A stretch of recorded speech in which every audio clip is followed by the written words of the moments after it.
everyone, welcome to Techavro.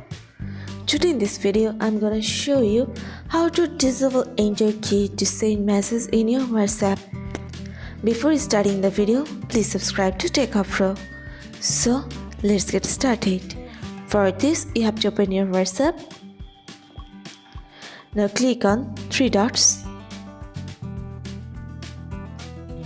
Press on settings and go to chats. Here you can see the option of enter is sent. Enter key will send your message. If you want to disable this, you just have to turn off the button. That's it. So this is how to disable enter key to send message in your WhatsApp. So guys, that's it. You can do this. I think this video is very helpful to you. If it was, then give a thumbs up and hit the subscribe button. And thanks for watching.